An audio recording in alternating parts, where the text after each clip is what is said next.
Hey guys, what's up? Cardfight here, and today I'm here with another deck profile. This time around, we'll be doing a updated Vanquisher deck. So, without further ado, let's get right into the deck profile. This deck is very good at drawing now, and you also have quite a lot of control with this deck, or a decent amount of control. Your opponent chooses most of the stuff they retire, but it's still a form of control.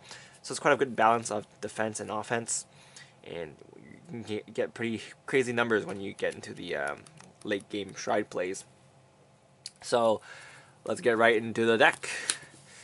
Start Vanguard, we're running Hard Rod Draco Kid. This is a new common from GBD12. Skill is versus unit, and then your opponent chooses a card in the drop zone and binds it face up. And then if they can't bind a card, you can counter charge, and then you can choose one of your Thunderstrike units and give it plus 3k. Second ability is Thunderstrike 4. Counter +1, move this card to the soul.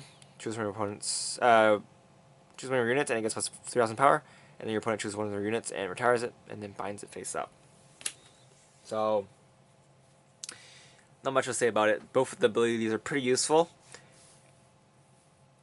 So that's why we're running it. You know, it's very fitting for a Thunderstrike deck. So running that. Grade 3s, we're going to run 4 Sparking. Sparking is a new Vanquisher. So he has 2 abilities. One is Thunderstrike 4. During your ride at the beginning of your ride phase, you can either soul charge one or counter charge one, and then your opponent chooses a card in the drop zone and binds it face up. It's pretty decent, very delicious. Second skill is counter +1. When a unit strikes off this card, you can pay the cost. If you do, your opponent chooses a card in the drop zone and binds it face up. And then if you showed a card with the Thunderstrike ability, then your opponent has to retire a unit and then bind it face up. They choose a unit to retire. So again, that kind of restricts the control that you have, but at least they still lose something, right? And they can't really fetch it back later, especially for those your Chronicle decks that can use their G guards to recycle units, and Black Rose decks that have their drop zone as their toolbox. So it kind of hurts them. It also hurts Luard. Most of the time they're going to, of course, bind their grade 2s and 3s, but early game when they have the G1s, then they might not be able to build up the ritual. So this deck is very good to combat against that. Next, we're running 3 of the old Vanquisher. No need to talk too much about it. Kind of like the new art more than the old art. That's why I'm running the new art. Looks more dynamic, I guess. Next, we're running 4 Chatra. Chatra, not much to say about Chatra. He's a very good card. We're early pressure, and it's 11k attacker early on, so you can get over those beefy 10k, 2k, 10k G2s. And when you hit, you can draw a card, and then you can also bind your opponent's cards. So that's nice. Next, we're running 4 Glizel. So Glizel is the new double rare from the set. And her ability is, when this card is attacked or selected for a card effect, your opponent's card effect, not your own card effect, then your opponent has to choose a card from their drop zone and bind it face up. Second skill is Thunderstrike 5. And during your turn, this card gets plus 9k, and a new ability active once per turn, kind of +1. If you have a Vanquisher Vanguard, then your opponent choose one of your opponent's rear guard circles, and until the end of the battle, or another turn, sorry, this unit, when this unit attacks, you can it battles both of the units. So you attack the Vanguard and the circle that you chose. So it's pretty good. Being a 18k by herself and being able to hit 2 units, it's definitely very good. Would not run her less than 4. And like her 9k is free, so it's pretty good. She combos very well. You can make some really big columns with voltage on the field. And yeah, not much to say about it. Just a good card. Very nice addition to Nanakami. Next, we're running 3 of Helena. So this guy, I'm running him because I don't really like the other units that we have, and the draw is actually very helpful. Helps you set up for very big plays later on. So the skill is Thunderstrike 3, counter loss 1. When this card's placed on a Vanguard circle, if you have a Vanquisher Vanguard, you may pay the cost. If you do, draw a card. And during this turn, this card gets plus 2k. So it is a 11k attacker by itself. That is pretty important sometimes. And it also helps you fix numbers for the columns that you might make in this deck. Because there is a great one that I'm running that is not 7k. So in the events that you don't have, you can pop a voltage or something else that can buff your field, then he can still hit for 10k guard with that booster. Next, we're running 4 of the new rare. So this is the new rare, obviously, and I think his name is Smashboxer Dragon. Yeah, Smashboxer Dragon. And basically, what this guy does is, Generation 1, when this unit boosts a unit with a Thunderstrike ability, then this unit and that unit cannot be chosen by the effects of your opponent's cards. So you can't get Denial Griffined and stuff like that. The good thing about this is that it doesn't have the resist ability, so it's good because you won't get wrecked if your opponent has Phantom Blaster Diablos. Not Phantom Blaster. Is it Phantom Blaster Diablos? Yes, Phantom Blaster Diablos. So you can still retire these on your opponent's turn. The downside of that is that it can get locked and retired by Kageros and stuff, but still a good card. The second ability is also okay. Gesture 1, Thunderstrike 3. Put this card into Soul at the end of the battle that this unit boosted. If you have a Vanquisher card, Vanquisher Vanguard, then you can pay the cost. If you do, you can draw a card, and then you can countercharge 1. So you get to refuel your soul charges, soul blasts, and you get to refuel your counter blast. And I don't know, this deck, you don't really need boosters because you can use your strides to pump up your front row really big, so it's not too detrimental to not have a booster. But of course, it would be nicer if you have one because you can hit for extra shield. But just saying. Next, running 4 Stride Fodders. Not much to say about him. He's a Stride Fodder. And this is the other card I was talking about that might make your numbers not as nice. Thunderstrike 2, Soul Blast 1. When this card's placed in a Vanguard circle, you may pay the cost. If you do, draw a card. So this is basically the new Rising Phoenix. She's better than Rising Phoenix because you only have to Soul Blast 1. And she's a 6k instead of a 5k. So if you ride into it, it's not as bad. It's like riding into a PG. And her being a 6k is not that bad anyway because most of your rear guards, actually all your rear guards, can hit for 11. This guy is only the turn he's called, but everything else is okay. So yeah, very good at helping you draw. So we're running 2 cards in each, the G2 and the G1 lineup that can help you draw. So drawing is not too big of a problem. Chatura also helps you draw too if you hit. So that's also nice. And speaking about helping you draw, we're also running the new Perfect Guard that can help you draw. It's Thunderstrike 4. When this card's placed in a Guardian Circle, you can draw a card. When this guy's retired from the Guardian Circle, you can draw a card. So basically, after you call it, it goes away. You can still draw. So it kind of makes your PG free. It's not actually free, but it's free, quote unquote free.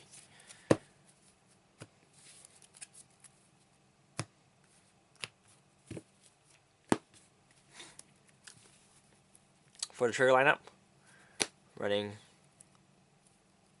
12 crits and then 4 heals. I'm not running stands in this deck because I don't really like the Narukami stands, and I think I don't really want to run draws either because this deck already has cards that can help you draw. I know a lot of people do like to run draws though, but I think I want to take advantage of the huge columns I can make in this deck with crits. So it pressures my opponent to guard pretty much no matter what. And they're going to dish a lot of cards in their hand if they don't have a PG. So, you know, it's nice. So for the G-Zone, we're running 4 V-Buster. This is the new Stride that Narukami got. One of the new Strides Narukami got. So its ability is once per turn. Soul Loss 1, G-Flip card in G-Zone with the same card as this card. Same name as this card. And after that, your opponent has to choose one of her rear guards and one of the cards in their drop zone and bind it face up. And then after that, if the number of rear guards is if one of your rear guards is bigger more than your opponent's, then you can choose up to 3 of your units, and it gets plus 3 times power until the end of turn. So a lot of times this is going to be your first Stride. Actually, it's going to be your first Stride most of the time. There are some times you might not want to use it first Stride, but for most of the time it's going to be your first Stride. And the second ability is GB3, Thunderstrike 7. All of your units in the front row get plus 5k, and this card gets plus critical 1 and drag plus 1. Sure, he has a GB3, but it doesn't matter too much.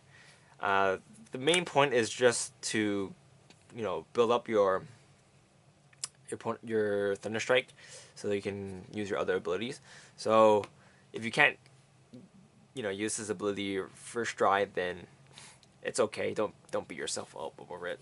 It is a nice addition, but whatever. It's not that bad not to get it off your first Stride. You should be able to get off your second Stride though, if you use it the second Stride. So yeah. Next, we're running 4 voltages. Not much to say about him. It's an old card. It's very good. Pumps up your units very big, and yeah, not much else to say about him. I'm running 2 of the old art and 2 of the new art. That's why they look different. Because I don't think I actually got a playset of the old ones, or I sold them. So then I got 2. So anyway, next we're running 1 VMAX because VMAX helps you win games. So yeah, VMAX. Just 1 though. I don't really feel the need to run 2. You could run 2 though if you want, but it's not likely that you're gonna need to. Like most of the time, if you're gonna use VMAX, you know you're gonna win. So yeah. Next, we are running 1 of the GB8. When this goes placed on Vanguard Circle, you retire all fighters rear guards, and then your opponent binds their whole drop zone, and then during this turn, for a card in your opponent's bind zone, then this card gets plus your units gets plus 2k. So obviously it's very powerful because you can just bind your opponent's whole G zone. I mean not G zone. That would be with 2 OP. Bind your opponent's drop zone. Sorry, brain fart. And yeah, you just buff your units according to your bound cards. Downside to him is that actually you're going to be binding your opponent's cards throughout the whole game. So by the end of the game, your opponent might not have too many cards for you to bind anyway. So it's just the bind your opponent's drop zone is just kind of just like a win more. And retiring your own rear guards is not too good of a thing. That's why we kind of need to replenish your cards with your draws. But I don't know. A lot of times you're gonna win before you get a GB8, either by a lucky VMAX or your voltage numbers are too high. Next, we're running 1 of this. This is the tech from FC3. It has a Thunderstrike 3, and when this card Attacks the Vanguard. During this battle, this card gives 10k. And a new ability, count lost 1 until of turn. During the end of battle, you may pay the cost if you do. Your opponent binds 2 of their cards, and then your opponent chooses one of their... No, for every 2... Sorry. For every 2 cards in their bind zone, your opponent chooses one of their rear guards and retires it. And then your opponent binds those cards face up. So I like this card. It's kind of like a surprise when your opponent has like a full field and you can just punish them with this. Not much to say about that. Also, I know a lot of people don't like to run him because he's not like super useful in a lot of circumstances, but I don't know. I think he's pretty good. We're also running one Sabreeze just because Sabreeze can help you GB1. And yeah. For the G guards, we're running 3 of the one that helps you retire things. So his skill is Thunderstrike 3. This card gets plus 10k shield, and then the second ability is when this card plays in a guardian circle at the end of the battle. For every 4 bound cards, your opponent has to choose a card in the front row and retire him. So if you have 8, you just get rid of the front row. You Kaiser their front row on their own turn, but most of the time they might have attacked already, or they have to be attacked already in order for you to get rid of them because they have to be rest. Yeah, not much else to say about that. And we're running one of the Brahma. I think it's Brahma. This is a new G guard from the set. And you have to choose cards from your different great cards from your drop zone and bind them face up. And then when this is played in a guardian circle, you may pay the cost. If you do, you can get plus 10k. So in case you don't reach Thunderstrike 3 for some reason, then you just use this guy first.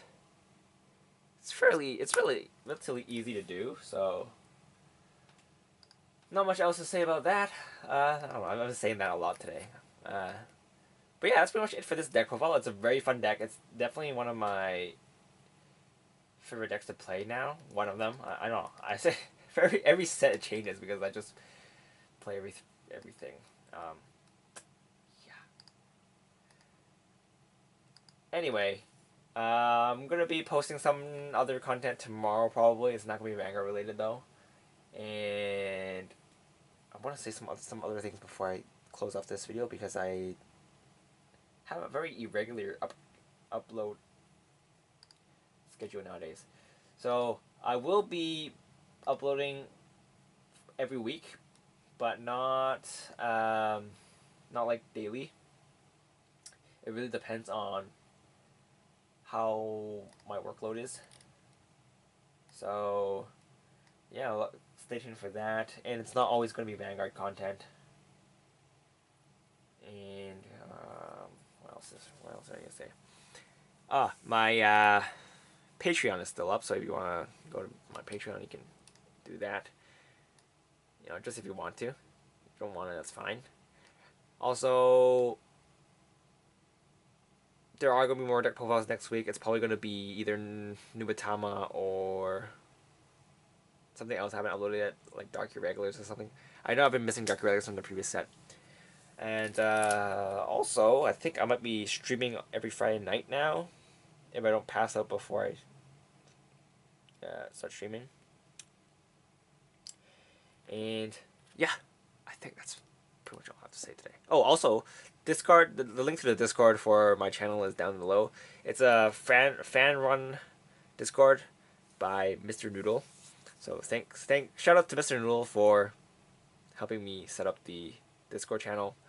I didn't really have an intention to start one in the beginning, but since somebody else did it, I thank him for that. I was kind of too busy to set up my own, so if you guys want to come chat, then you guys can feel free to come on Discord. I am on there pretty regularly. I don't always check though, but I'll be there. So if you guys want to talk, then just shout a message on there, and then there's gonna be somebody to talk to there. And yeah, follow me on my other social media stuff. And anyway, I've been rambling for too long. This is Card Haku, and I'll see you guys later. Bye!